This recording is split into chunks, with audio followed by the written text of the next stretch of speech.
شادمانی محسوس کرتا ہے۔ تو بندے مومن کی یہ صفت ہے کہ قرآن پڑھا جا رہا ہو، اس کے ایمان میں بڑھوتری، اس کا ایمان بڑھ جاتا ہے۔ تو ہمیں قرآن سے ایسا لگاؤ ہو کہ جب قرآن کی آیتیں پڑھی جائیں، جب قرآن پڑھا جائے، ہمارے دلوں کا تعلق محمد عربی کی وہ بات بہت اچھی لگتی ہے۔ علامہ اقبال نے اپنے دوست کو خط لکھا اور فرمایا کہ اگر قرآن پڑھتے ہوئے قرآن کی سمجھ نہ آئے کوئی بات نہیں، لیکن قرآن پڑھا کریں۔ فرمایا جو آدمی قرآن کو دیکھ کے پڑھتا ہے، سمجھ نہ بھی آئے، اس کے دل کا تعلق حضور کے دل سے جڑ جاتا ہے۔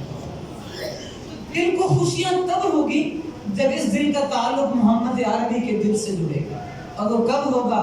جب قرآن کثرت سے پڑھیں گے۔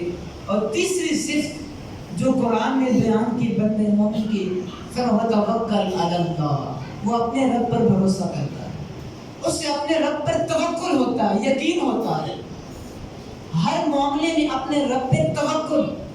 اچھا، کچھ لوگ یہ سمجھتے ہیں کہ توکل یہ ہے کہ بس ہاتھ دھرے باندھ لیں، جو مقدر میں لکھا ہے مل جائے گا، حالانکہ ایسا نہیں۔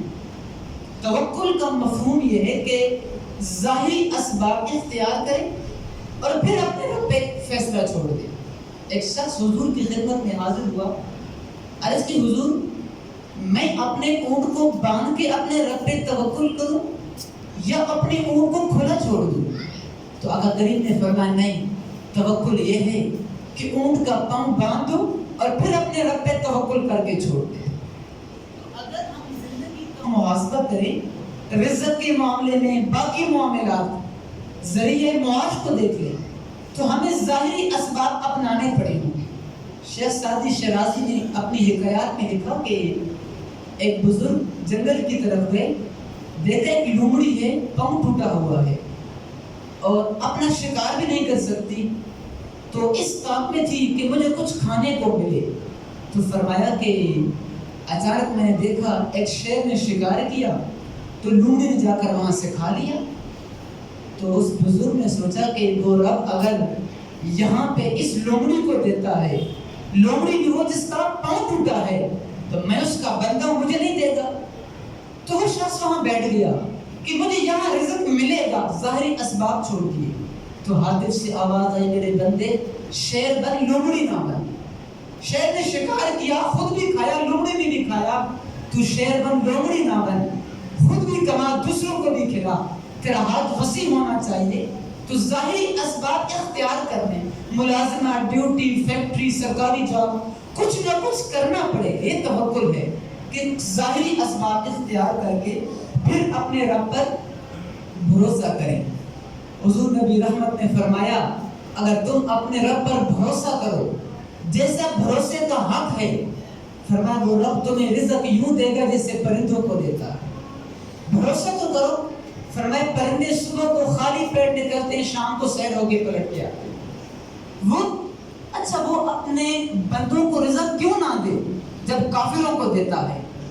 ملا علی قاری نے مرقات کے اندر ایک بہت خوبصورت بات لکھی ہے، اور کوئی من گھڑت واقعی ملا علی قاری مرقات اسی کتاب میں لکھ رہا ہے۔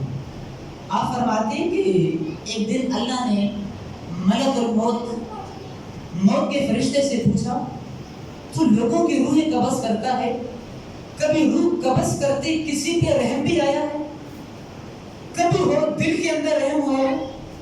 کبھی ہو دل اکتا گیا ہو کہ یار اس کی میں جان لے رہا ہوں؟ کہاں ایک دن ایسا تھا کہ بیچ سمندر کشتی ٹوٹ گئی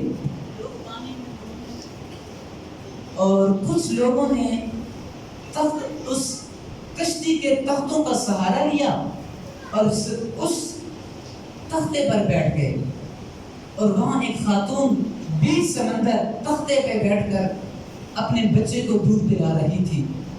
الہی اس وقت تیرا حکم ہوا اس خاتون کی روح قبض کرنی چاہیے۔ اب بیچ سمندر چھوٹا بچہ، تو الہی تیرے حکم کے مطابق روح قبض کی، لیکن رحم آیا تھا۔ تو اللہ نے فرمایا، ملا علی قاری نے لکھا، فرمایا اسرائیل جس خاتون کی روح تو نے قبض کی، اس کے بچے کو اس تختے کے ذریعے میں نے جزیرے پہ پہنچایا، جزیرے پر بچہ پہنچا، میں نے ایک شیرنی کی ڈیوٹی لگائی، شیرنی آ کر اس بچے کو دودھ پلاتی تھی، حواس باختہ ہوا، جب بلوغت کی عمر آئی، بڑھتا گیا، بولنے کے قابل ہوا، تو میں نے جنات کی ڈیوٹی لگائی، جنات نے اس کو بولنا سکھایا۔ ذرا سوچئے گا، بچے کو سمندر کی موجوں سے اٹھایا جزیرے پہ، پھر اس جزیرے پہ شیرنی کی ڈیوٹی لگائی دودھ پلانے کی، جو ہی بڑا ہوا جنات مختص کیے، اس کو انسانی بولی سکھائیں۔ فرمایا اسرائیل جب یہ بڑا ہوا جوانی میں آیا، اس کو ہم نے اقتدار دے دیا، اس کو ہم نے حکومت دی، ہم نے اقتدار کی مسند پہ اسے بٹھایا۔ ذرا سوچئے کتنا احسان کیا، پانی سے نکالا، شیرنی مقرر کی، بولی سکھائی، جوانی دی، پھر اقتدار بھی دیا، کرسی پہ دے دی۔ فرمایا اسرائیل سن، پھر اسی نے الوہیت کا دعویٰ بھی کر دیا، اسی نے کہا میں خدا ہوں، خدائی کا دعویٰ اس نے کر دیا۔ کہ جانتے ہو کون ہے؟ کہ شداد ہے، یہ شداد نامی شخص میں نے سب کہاں سے آیا، کہاں لے کے آیا؟ اگرچہ میں سب جانتا تھا کافر ہے، خدا ہونے کا دعویٰ کرے گا، لیکن یہاں پر سوچئے ملا علی قاری فرماتے ہیں وہ رب ہے، وہ تو ایک کافر کے لیے بھی کتنا اہتمام کرتا ہے، تم تو پھر بھی رب کے بندے ہو، تم پھر بھی اس کے اشرف المخلوقات ہو، اس کی بولی بولنے والے ہو، اس کو پیشانیاں رکھنے والے ہو، پھر تمہیں کیسے نہیں نوازے گا؟ وَمَا مِن دَابَّةٍ فِي الْأَرْضِ إِلَّا عَلَى اللَّهِ